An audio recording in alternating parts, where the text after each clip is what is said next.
What is good, YouTube? I'm back at it again. Damn, I've been at it all day and I'm still going. I got a couple more videos to knock out. But we're going to talk about Jimmy Butler. I didn't want to rush to do the trade video because I had to see what else was going to happen.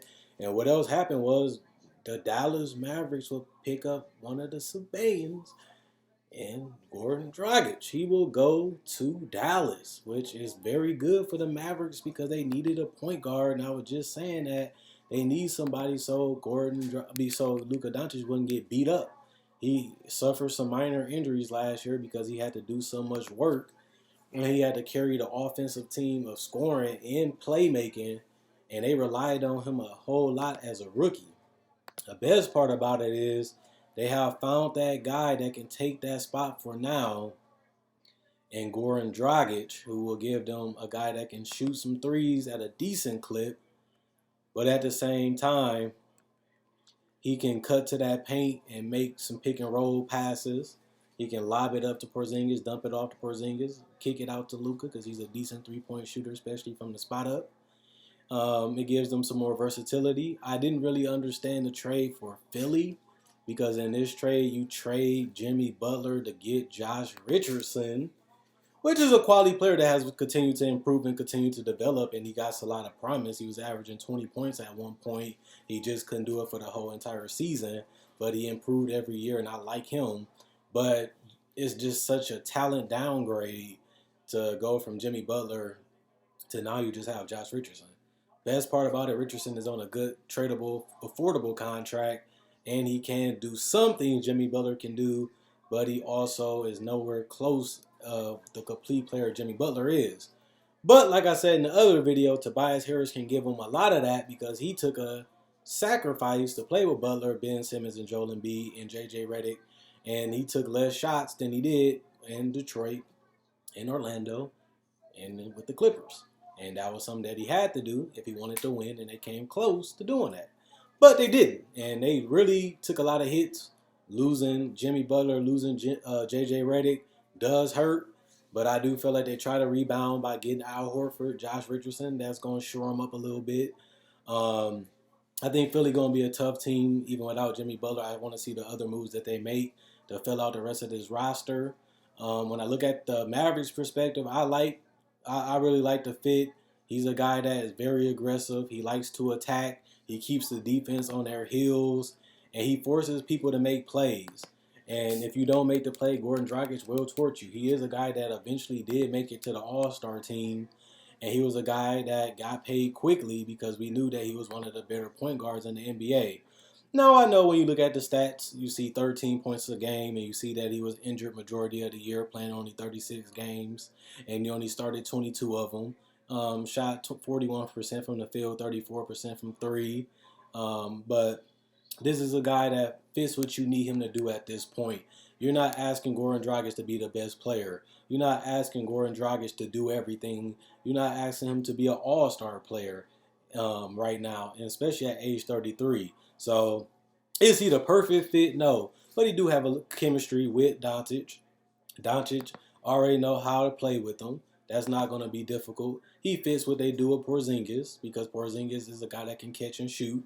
He's a guy that can play off the ball, and he's a guy that can, dominate his position, so I'm not really worried about that. Yeah, him and Doncic ain't great defenders, but at the end of the day, they don't really have that many great defenders on this roster at all. This is a team that's basically all offense, and they played pretty well, but they had some misses pieces, and they filled a lot of their roster spots just in the first day of free agency.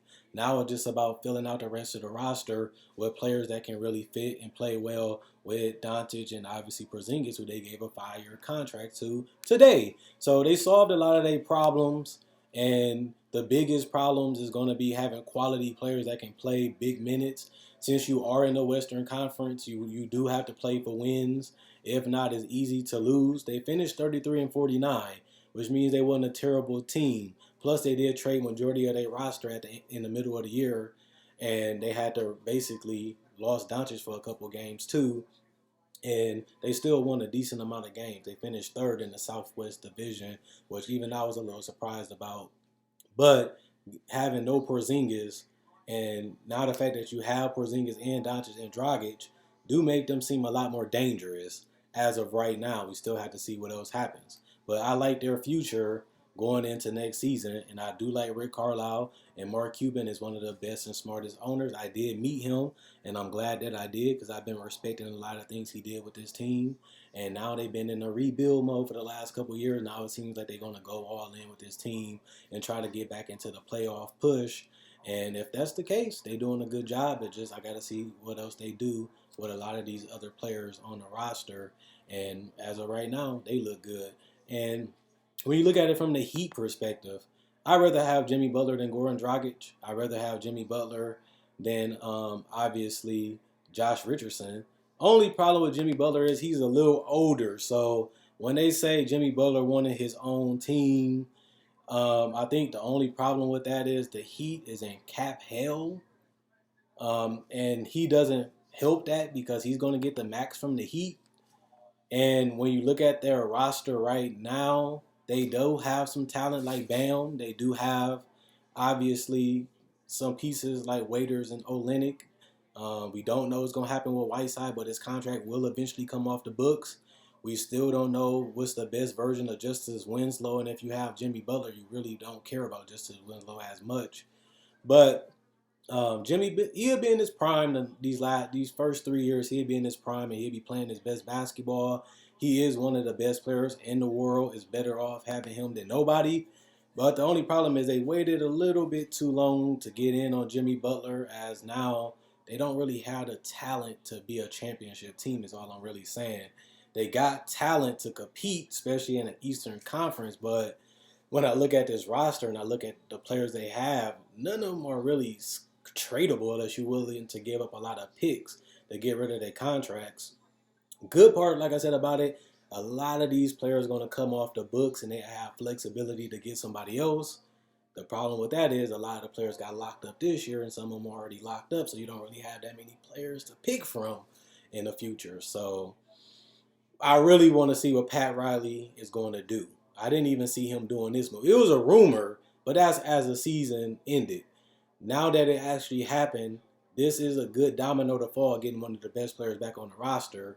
And he already had a mentor in Dwayne Wade, who has already played with him in Chicago, and they already have a close relationship. He can mentor and help them, and Pat Riley showed that he can put rosters together that can win titles, and he has done it as a coach and as a GM.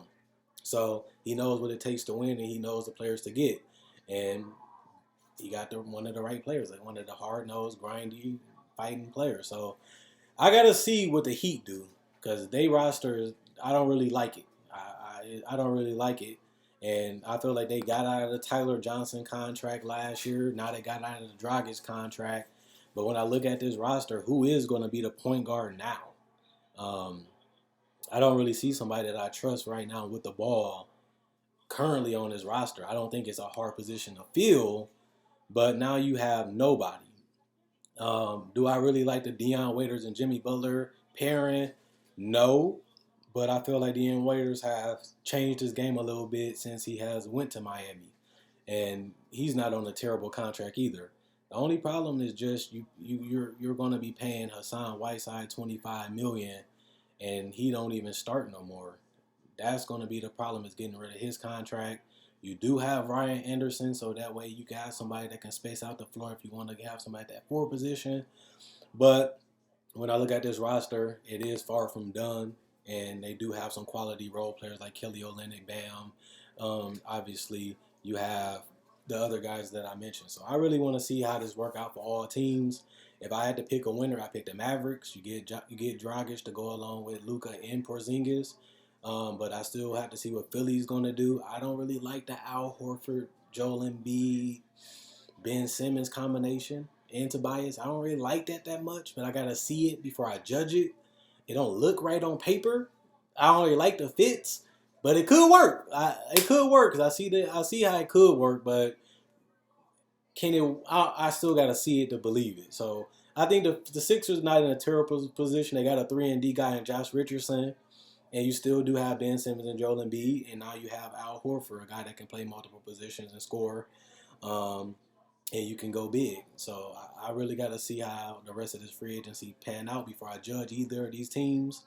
But like I said, the team that has the better roster, the better fits is the Mavericks. And then I say the Sixers and the Miami Heat. I don't really know what they're trying to do. They got floor space and bigs, but they don't got floor space and guards. And they don't even have a point guard at all. In Philly, they got a lot of bigs and a lot of length and size. But does that really fit into winning basketball games? They lost to the Raptors, who had multiple scorers, multiple ball handlers, multiple shooters. That works. But I don't know having out multiple bigs that can kind of shoot. I don't know if that worked. But I see as the free agency continue to go. So at the end of the day, that's just what I think. Let me know what you guys think in the comment section below. Is it smart? Is it stupid? Do it work? Who won the trade? And who you think will be the more successful team out of this 3-team trade? Let me know in the comment section below.